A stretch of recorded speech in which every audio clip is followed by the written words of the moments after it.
Okay, 2, 1. All right. So, yeah, that's me. All right. So Rightside is a company that is a relatively new name.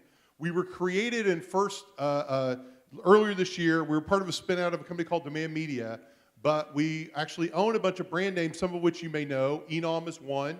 It's a company that's been here in the Kirkland area for many, many years, and the other is name.com.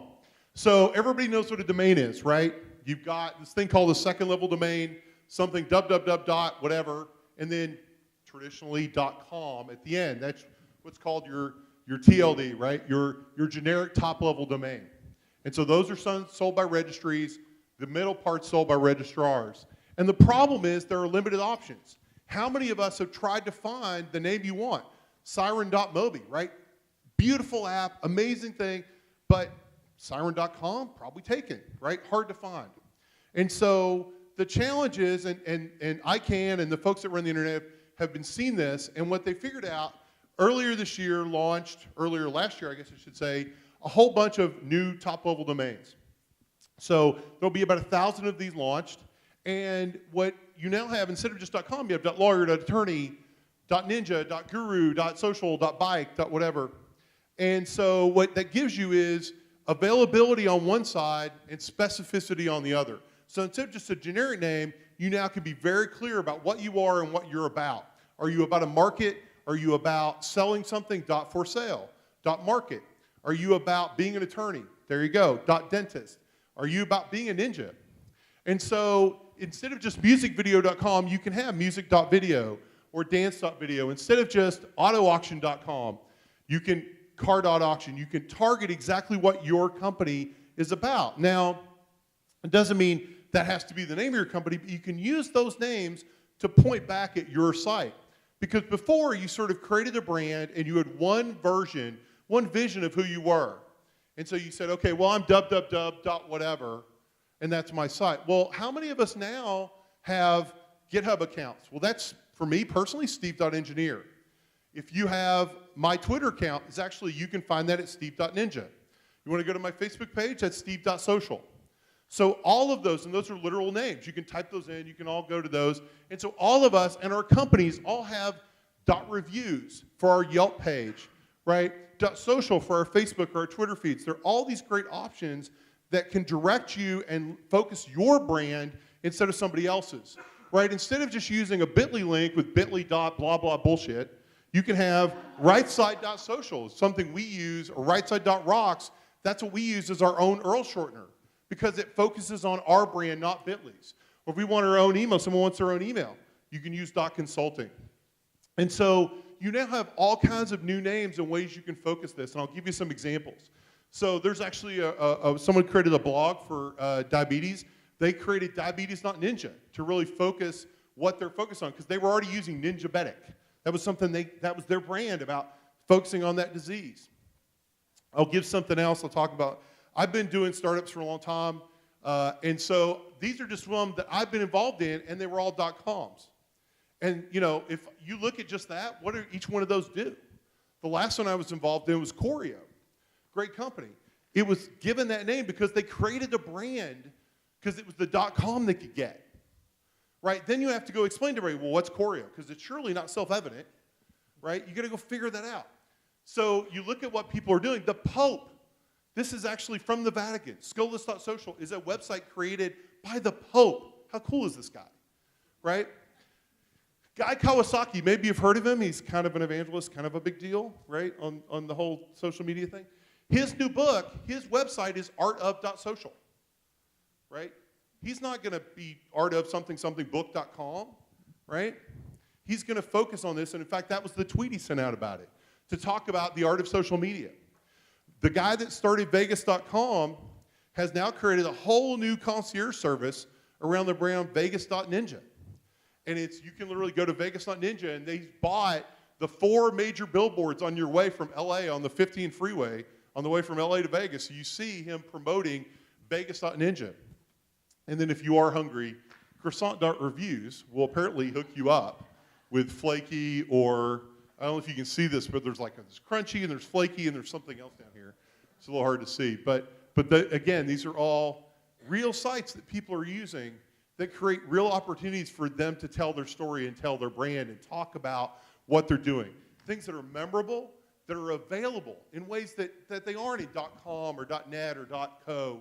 They're relevant, and it allows you, again, to tell the story of your company and you personally, your brand, in ways that some generic term doesn't. Who are you and what do you do? And so Rightside mission, and I'll put in the hook, I mean, we're hiring.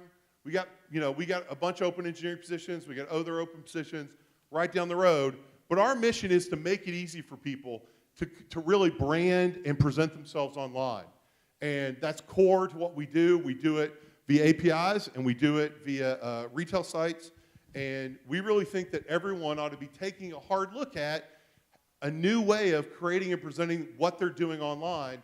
And whether you work with our stuff and you get it from our brands, or you go to GoDaddy or whoever your favorite partner is, go look at these, because if you're just trying to find a .com that fits, you're really giving up your opportunity to truly differentiate yourself as a leader. I guess I'll take some questions. Those slides move fast. Yeah, I'm sorry, you had a question?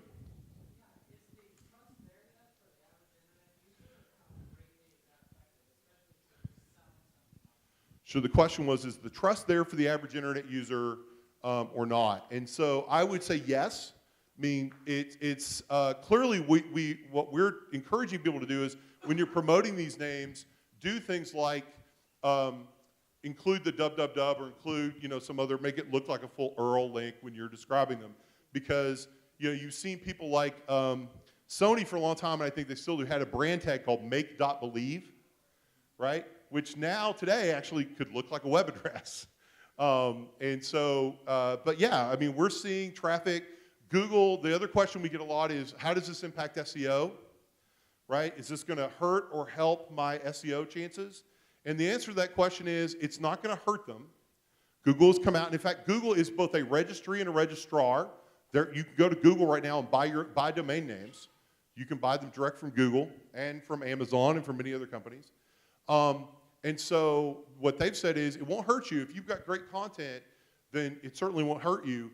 But if you think about it, if you're trying to be the leader for, and I always use attorney, I'll use dentist, and you want Seattle dentist or Seattle, kid dentist, and that's what the search term you want somebody to look for, then why wouldn't you go by Seattle children.dentist, right? It sort of fits right there. It makes perfect sense. So we haven't seen any problems with people using them. We haven't seen any problems with compatibility with anything like browsers. All the browsers support them, all the email clients and those things. Yes, sir. What about international support? Everybody's used to, you get the CO and then you get the CO.uk.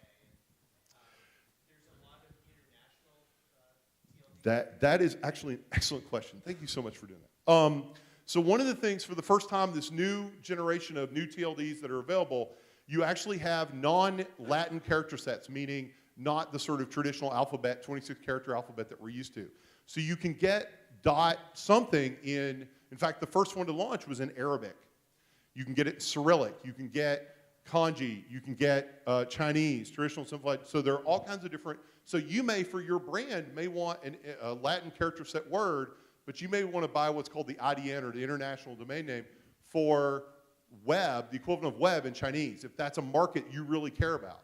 Or you may want the same thing in Cyrillic for the Russian market, or other things. So you don't have to, you don't have to look for just .co.uk or .co or .eu necessarily in a geography, but you may want the word you want to represent online or web or whatever you want in the language of the customer you care about. So that's another opportunity for you to brand yourself internationally and reach out to those customers in ways you've never had before. Yes, sir. There are a couple of ways to protect your brand. So Donuts is a local company that's one of the registries. Both Donuts and Rightside offer, and actually another company, Minds and Machines, another registry, offer what's called a DPML, or it's basically a block. You pay one fee and you block a string. So if you have the trademark for, I'll use Microsoft as an easy example.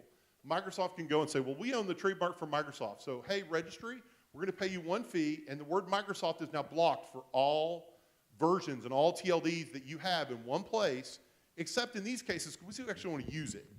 So we want it blocked for Microsoft.dentist, but we want to use it for Microsoft.social. So they can pick and choose because they own the trademark. So if you have a trademark, you can go in and do that. The other thing that they've done in this new process is these things are released in phases. The traditional phases are a sunrise phase, which is for trademark holders only. You actually go online, get a signature, a signed certificate that says you have a trademark. You then can go early, and you can, not for a high price, not for a crazy, ridiculous price, but you can get before anybody else, as the trademark holder, a whatever your trademark is, dot something, and you can go ahead and buy that before anybody else can jump in. And then later, if you don't grab it, somebody else can go pick it up. But because it'll be registered, they'll actually get a warning that says, just so you know, somebody's got a trademark on this string, and therefore, you know, somebody may come back and say you're not allowed to have it because they have a trademark. One more. One more. You're no fun at all. Greg. So, due to the scarcity.com really ramped up prices on auctions and stuff like that. Is this, great flood of domain names lowering the price? I think it depends, right? Because there have been, so .ninjas, for example, normally sell for around $10, but there have been sales where you can get them for $1. There are still companies that are allowing you, if you can find the .com you want, you can get a .com for free if you buy a hosting package. So it's going to change some things. It may change some of the auction pricing. You'll still have some of the, for example, there's a company that's selling a thing called .rich. And .rich will set you back like $3,000. Swear, it's like Steve.rich. It's like a $3,000 domain name, no matter what it is. So, you know, it's different pricing models for different domains, different TLDs. You're going to see some that are, again, in that $10 price point that we're used to seeing for .com. Some that are closer to $20 and $30, and some that are, you know, $100 and up. It's just going to vary. So, thank you, sir. Thank you, sir.